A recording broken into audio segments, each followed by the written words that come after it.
Un pasteur vous répond, le podcast où Florent Varac répond à vos questions, envoyez à contact@toutpoursagloire.com.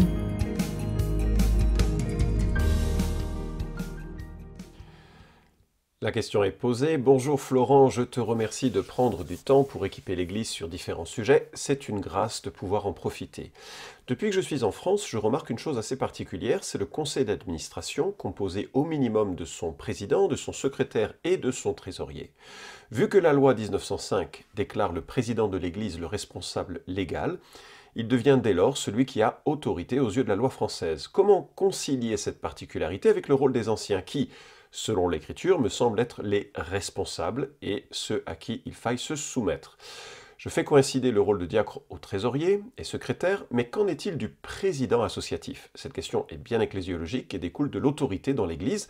Elle est peut-être loin des préoccupations de l'auditeur classique à travers la francophonie, mais j'avoue que c'est un casse-tête pour trouver ce que l'Écriture, donc Dieu, aurait à dire à ce sujet, très fraternellement. Écoute, merci pour ta question d'ecclésiologie très pertinente. Merci aussi pour l'encouragement que tu donnes en début de ta question. Donc on pourrait la résumer ainsi, comment est-ce qu'on harmonise légitimement les exigences bibliques aux exigences des lois républicaines quant à l'organisation d'une association culturelle ou cultuelle? Alors je souligne légitimement parce que dans certains pays, la question est résolue, les ordres des autorités civiles ne sont pas compatibles avec ce que l'Écriture enseigne. Je pense notamment à ce que l'Église officielle en Chine souffre de l'influence du parti en poste, au pouvoir. D'ailleurs, il n'y a qu'un seul parti au pouvoir dans ce pays. Et je lis ce témoignage qui te donnera un peu l'ambiance que peuvent, les pressions que peuvent subir nos frères sur place.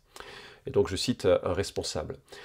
En plus de dire aux pasteurs ce qu'il faut penser du christianisme et ce qu'il faut chanter dans leur service, dans leur culte, le gouvernement leur a également appris ce qu'il faut prêcher. Un pasteur qui a été contraint de suivre une formation dans la province de Trois Petits Points a remis ce rapport.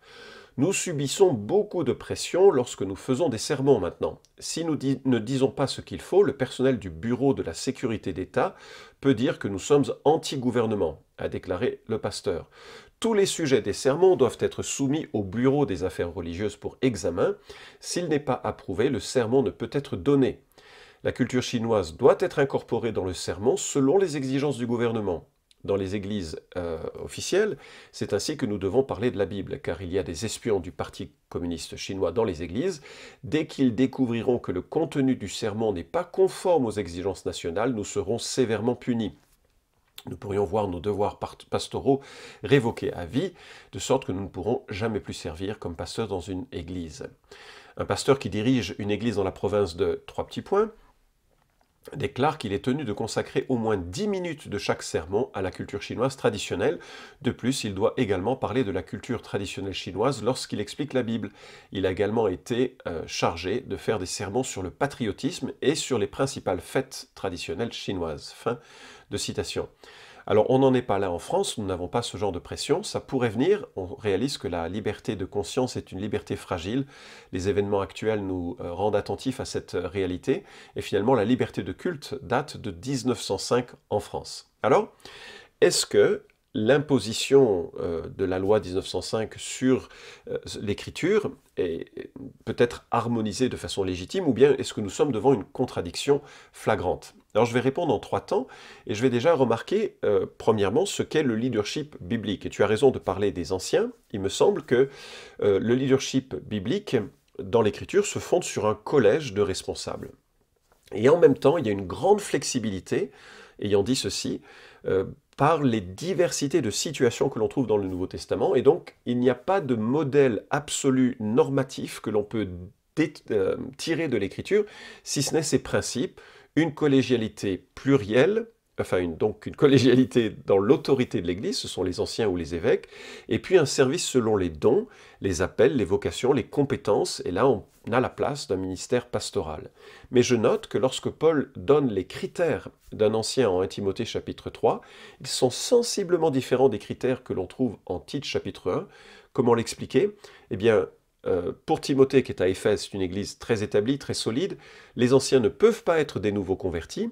Ce n'est pas une exigence que l'on trouve chez Tite, parce que l'église est beaucoup plus récente, et qu'elle elle est en train d'émerger, et on se rend compte que ce n'est pas forcément une contrainte possible. Donc il faut être sage dans l'application de ces principes en fonction du développement d'une église. Je fais partie d'une implantation d'église qui est en train de devenir une église mûre. Nous avons quelques anciens, et le budget est en train de prendre un essor significatif avec la construction de bâtiments. Les compétences deviennent de plus en plus compliquées à assumer au sein de l'église, et donc on est dans une phase de structuration plus importante que lorsque nous étions dans une phase très fraternelle et simple dans son organisation lors du début de la vie d'église. On trouve également un certain nombre de mots différents du terme ancien ou évêque, comme les termes conducteur, que l'on trouve notamment en hébreu, ou bien dirigeant, que l'on trouve notamment en 1 Thessaloniciens 5,12, ou bien du don de gouverner en 1 Corinthiens 12,28. Donc on réalise que c'est assez pluriel les possibilités de structuration d'une vie d'église. Alors qu'en est-il du pasteur dans ce contexte? Le pasteur, c'est un don spirituel parmi d'autres, selon Éphésiens chapitre 4, et donc on peut lui attribuer une fonction de nourrir l'assemblée par ses prédications, de conduire l'orientation générale de l'Église, avec un groupe qui a l'autorité, le groupe des anciens, qui permet aussi de fonctionner avec une diversité salutaire pour l'Église. Je note aussi, et c'est la dernière remarque que je ferai à ce sujet, c'est que les métaphores principales qui décrivent le ministère, le leadership dans l'Église, c'est la métaphore du berger, la métaphore du serviteur et la métaphore du gérant. Donc on n'est pas dans une métaphore de dirigeant, on est dans des métaphores de mise au service d'eux pour le bien d'autrui et une gestion de la part d'eux. Et bien sûr, nous sommes des gérants de ce que le Christ nous accorde en tant que responsable d'une Église. Deuxième remarque, cette fois-ci sur les exigences des associations. Alors je ne suis pas juriste et je n'ai pas osé déranger les frères du CNEF. Il y a toute une commission remarquable qui s'est mise en place avec une aide juridique que l'on peut consulter si l'on est justement membre du CNEF, ce que je recommande pour les unions d'église bien sûr. Mais néanmoins, j'ai regardé 2-3 choses et j'ai été en fait surpris de réaliser, il y a un article qui s'intitule « Les dirigeants élus de l'association ». C'est sur association.gouv.fr. Et voici ce que je lis, et c'est corroboré également par ce que le CNEF souligne, que je vais citer tout à l'heure. Mais voilà ce que dit un texte du gouvernement français. Toujours en raison du silence des textes de 1901, et sauf pour les associations réglementées par les statuts types, ce n'est qu'une tradition de désigner au sein de la structure dirigeante une ou plusieurs personnes qui auront le titre de président ou de vice-président, de trésorier ou de trésorier adjoint, de secrétaire ou de secrétaire adjoint. Au-delà du titre retenu dans les statuts, c'est la définition de leur mandat qui précisera leurs attributions. Et donc, elle continue, les dirigeants d'une association sont considérés comme les mandataires. Leurs compétences, leurs pouvoirs, tant par leurs actes de gestion internes qu'externes à l'association, sont définis par les statuts, voire par les statuts types pour les associations concernés. Les dirigeants de l'association sont nommés par l'Assemblée générale ou par le conseil d'administration lorsque cette instance existe, et c'est au sein du conseil d'administration que les dirigeants qui représenteront l'association seront élus. Voilà, de façon très explicite, une réponse à ta question. Il n'est pas nécessaire de formuler les choses avec cette notion de présidence. Moins fiable, mais quand même souvent bien renseigné, Wikipédia dit la même chose. Une association peut fonctionner sur un mode horizontal. Il n'est pas nécessaire d'avoir une structure hiérarchisée, président, secrétaire, trésorier. D'autre part, la loi de 1901 ne définit pas les mots président, trésorier, secrétaire. Donc, lorsqu'une association utilise ces 3 notions, elle doit précisément les définir dans ses statuts. J'ai consulté le site du CNEF et voici ce que nous lisons. Le conseil d'administration est composé d'un groupe de conseillers élus selon les statuts par l'Assemblée générale et chargés de diriger et de gérer l'association. Ce conseil se réunit conformément au rythme indiqué par les statuts adoptés, en général au moins une fois par trimestre et chaque fois que l'intérêt de l'association l'exige, pour délibérer et décider eu égard à la gestion, l'administration et la vie de l'association, prévoir les assemblées générales, etc., gérer et appliquer les décisions des assemblées générales. Et donc, fin de citation, il y aurait d'autres choses à dire.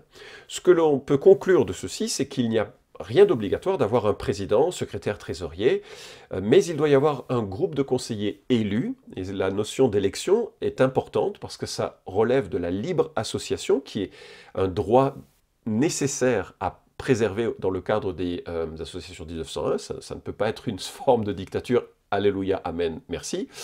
Et il doit y avoir donc un processus clair de nomination de ces dirigeants et un contour de leur mandat. Et ce sont ces gens élus, selon un processus transparent, visible, compréhensible, que l'on pourrait expliquer à un juge qui viendra examiner les choses, que ces responsables doivent être nommés. Donc il n'y a pas forcément cela. Ceci dit, il y a un principe fondamental de la loi 1901, si je la comprends bien, c'est celui de la non-lucrativité. C'est ce qui distingue l'association d'une entreprise, c'est que l'association les dirigeants de l'association ne tirent pas un bénéfice pécunier personnel de l'exercice de l'association. Et donc, un pasteur qui serait payé par l'association, peut-être une nuance à souligner, et qui serait le président, serait dans une sorte de conflit par rapport à cette non-lucrativité, parce qu'on pourrait dire que ce président, il fait voter des budgets avec un salaire, il oriente l'activité de l'Église pour sa croissance et donc pour son bénéfice, et auquel cas le critère de non-lucrativité pourrait être décrété par rapport à son activité. Et à ce titre, un juge pourrait contester le critère de non-lucratif, enfin justement le critère de la libre association non lucrative. Et donc c'est quelque chose peut-être qui doit tempérer cette idée que finalement on devrait avoir parmi un président qui soit également le pasteur. Ce n'était pas ta question, mais je le signale. Par contre, rien n'empêche d'imaginer que le président peut être un ancien avec le don de présidence. Alors, ceci doit être complété avec un podcast, le numéro 242, comment désigner un ancien, avec un peu les éléments que l'on y trouve. Il doit y avoir une aspiration personnelle, la validation des pairs et la validation de l'Église. C'est en tout cas ce que je perçois des données de l'Écriture à ce sujet. Alors maintenant, je voudrais faire dans un troisième temps cette synthèse que j'ai déjà commencé à réaliser. Personnellement, je ne pense pas que les lois sur les droits des associations sont contraires aux principes bibliques de gouvernance que nous trouvons dans l'Écriture. Je crois même qu'elles sont salutaires. Pourquoi? Parce que, premièrement, elles exigent la clarté dans les processus de nomination. Et cette transparence est alignée avec les critères bibliques. Actes 14, 21, 1 Timothée chapitre 3, il y a des critères explicites qui, forcément, nécessitent une évaluation publique et une attestation que c'est bien là le cas. Actes chapitre 6, lorsque les apôtres nomment ou font nommer des suppléants, le processus et les critères sont très clairs, et donc je trouve très pertinent que nous puissions le faire ainsi dans notre fonctionnement. Ça arrive qu'il y ait du népotisme, c'est-à-dire de favoriser les gens de sa famille ou bien les amis, et que l'on fasse nommer, enfin ça arrive, je dis on, mais ça ne doit pas être le cas, mais que l'on fasse nommer non pas sur des critères bibliques, mais sur des critères de contrôle d'une association.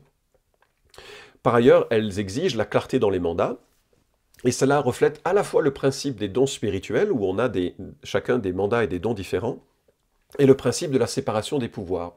Et ça, je note que c'est le cas dans l'Ancien Testament. Un roi ne pouvait pas être prêtre, enfin, sauf s'il était de la lignée adaptée, appropriée, lignée des Lévites.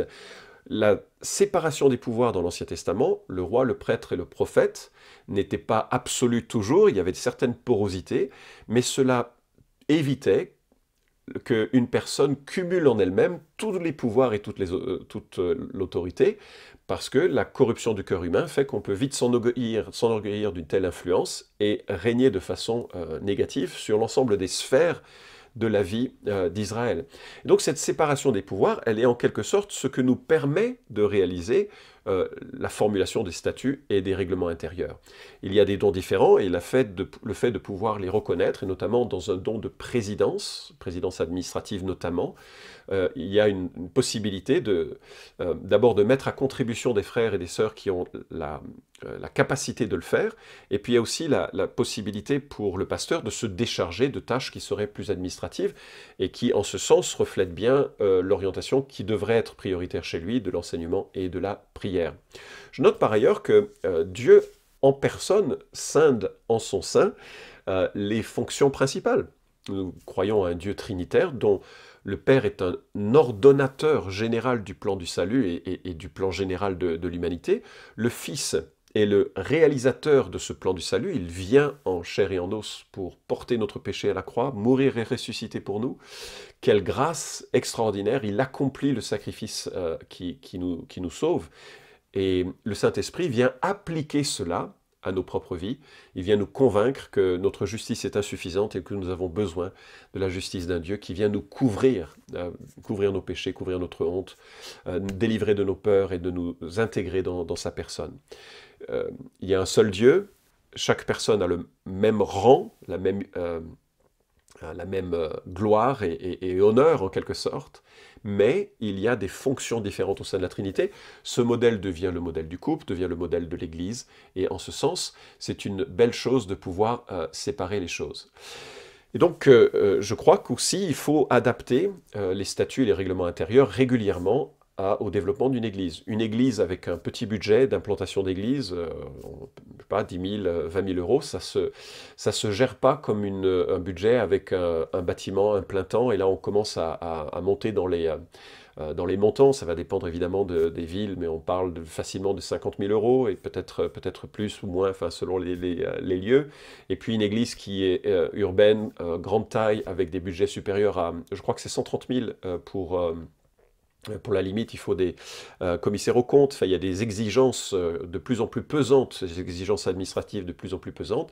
Et bien là, peut-être que les administrateurs qui vont être nommés dans l'Église doivent avoir des compétences un peu différentes que des administrateurs que l'on va nommer dans une implantation d'Église. C'est totalement légitime et ça me semble refléter la flexibilité que nous avons dans les Écritures. Alors, comment est-ce que nous avons fonctionné dans l'église de Cusset? Alors, quand j'ai quitté l'église, il y avait à peu près 250 à 300 personnes. En termes de membres, on était vraisemblablement, j'ai plus les chiffres en tête, mais autour de 130 membres, quelque chose comme ça. Et on a modifié beaucoup les statuts et les règlements intérieurs au fil des années, en fonction aussi des situations, en fonction des problèmes aussi que nous avons rencontrés. Et ça fait partie de l'historique d'une association qui fait qu'elle doit vivre l'institution de l'Église doit vivre avec la réalité de l'Église. Mais dans notre assemblée, voilà comment nous avons défini les choses. Les anciens ont la charge doctrinale, spirituelle et éthique, et le pasteur fait partie des anciens. Les diacres ont les charges pratiques et mettent à disposition leurs capacités pour pouvoir faciliter le ministère spirituel des anciens. Tout étant spirituel, bien sûr, mais ils ont plus une tâche pratique, une orientation pratique. Le conseil d'administration a la charge administrative et donne aux anciens les moyens administratifs de réaliser la stratégie et l'orientation de l'Église. Et ce conseil d'administration se compose de 4 anciens, 3 diacres et de 4 membres supplémentaires, le tout, bien sûr, voté par l'Assemblée générale. Les pasteurs les anciens sont renouvelés dans leur mandat tous les 5 ans, et je crois que c'est le cas de tous ceux qui sont membres, qui assurent une fonction de l'Église, que ce soit les anciens, les diacres ou les membres supplémentaires. Le pasteur est membre de droit du conseil d'administration, mais il ne peut pas être le président de l'association. Et le conseil d'administration élit en son sein un bureau avec tout ce que ça implique de représentativité. Et il n'y a pas de soumission, je dirais, au président en tant que tel, parce que l'autorité est dans un groupe d'individus. Et on parle évidemment de soumission, non pas de façon servile, mais dans le contexte biblique, c'est-à-dire de toute l'orientation morale, doctrinale qu'il donne à l'Assemblée. Et ça ne repose pas sur une personne, ça repose sur un conseil d'individus, ce qui permet de tempérer un peu les aspérités parfois, les regards un petit peu différents que l'on peut avoir sur telle ou telle situation. Voilà, j'espère que ça répond à ta question, et en tout cas, c'est l'occasion de prier pour nos autorités, plus particulièrement maintenant, alors que des ministres ont évoqué des choses hallucinantes au sujet des évangéliques. Vraiment, ils ne connaissent pas grand-chose de ce que nous sommes, ni dans notre histoire, ni dans notre fonctionnement. Et j'espère que nous ne serons jamais dans la situation de nos frères et sœurs de Chine, qui sont sous une immense pression gouvernementale, comme c'est le cas de toutes les gouvernances dictatoriales dans le monde, comme c'est le cas de toutes les théocraties islamiques, où les croyants ont vraiment de la difficulté à pouvoir se prendre en main, et souvent c'est des églises qui ne sont pas officielles, qui se réunissent de façon discrète et secrète, En tout cas, merci pour ta question et j'espère que ça a apporté une certaine clarté utile pour les assemblées. Vous pouvez suivre cette chronique hebdomadaire Un pasteur vous répond sur SoundCloud, iTunes et Stitcher. Retrouvez les questions déjà traitées sur toutpoursagloire.com. Si vous aimez ce podcast, merci de le partager sur les réseaux sociaux et de laisser une note sur iTunes. À la semaine prochaine!